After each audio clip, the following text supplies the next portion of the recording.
Hey there friendly call signs, this is Scott from Plays with Soldiers, and in this video we're going to talk about the Dark Arts paint set and the Black Heart Minis and Transatlantic Games painting challenge.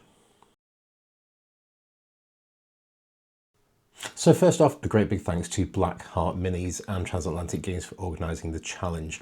Now, what was the challenge? I've covered it in an earlier video, however I'll cover it here because it was a little while ago. It was pick a mini or a group of minis, and then using just the paints that are available in this set, you had to paint it in a grim dark fashion.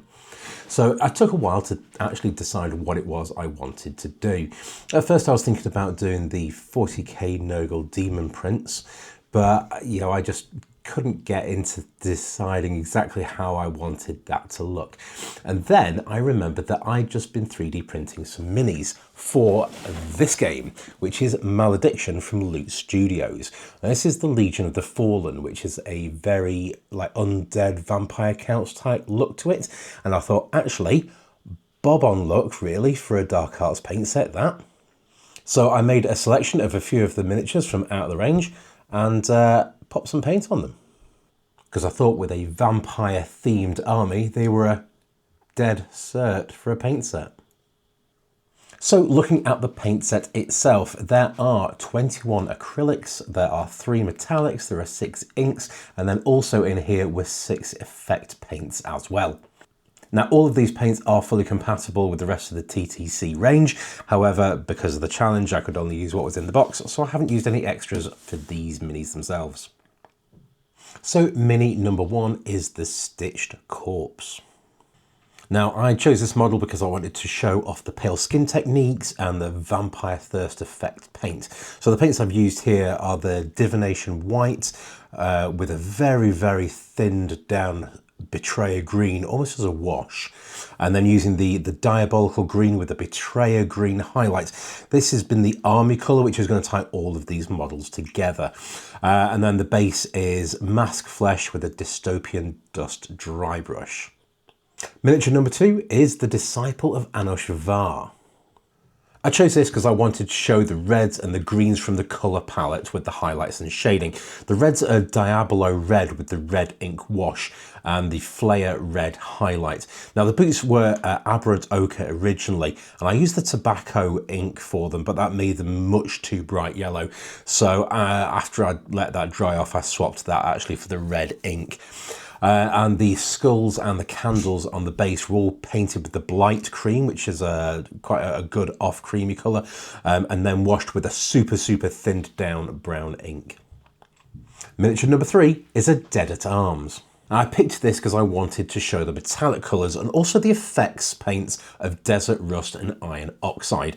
Now the steel is Ancient Iron, and I've used the effects paints to give the rust effect on here. The main leather is Noir Brown, which is a really good dark brown, and the lighter stuff is Cinderborn Brown. I've made washes with the heavy use of a medium in both the brown and the yellow inks to really thin them down, but not lose the pigment colour. I tried to do a green wash on this one again, but I don't think I thinned it enough as it's come out a lot more green than the previous models. So what did I learn from this challenge? Well, I learned how to mix again. Now, I'm used to using a wider range of Games Workshop paints that I've accrued over the years. So I have various hues and colours and, lights and darks and this and that. But with just working out of this one box, I've had to learn how to mix paints again. Not just using white and black to make lighter and darker colours, but also using inks to change the light and darkness while also keeping a lot of the pigment. So in summary, what did I think? I really enjoyed using these paints. Too Thin Coats has got a really good reputation. Now, it's no secret that I'm moving away from using Games Workshop paints and exploring with other things. I've already gone to colour forged sprays for my undercoats.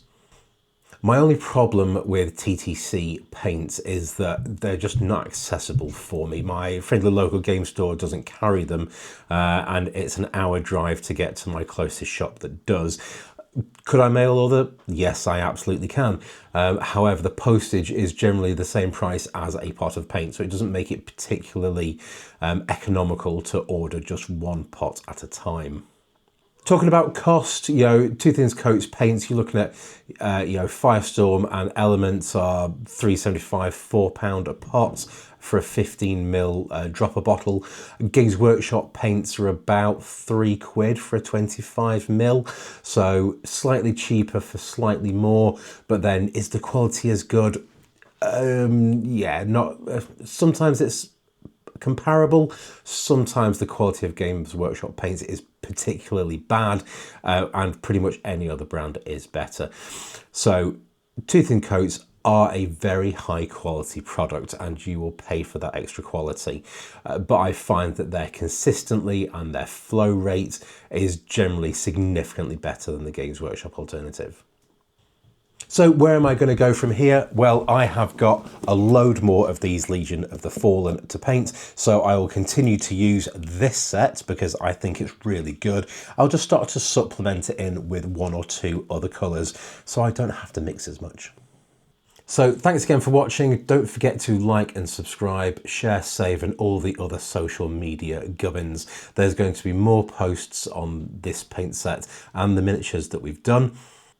Thanks again to Black Heart Minis. You are particularly amazing and I love you very much.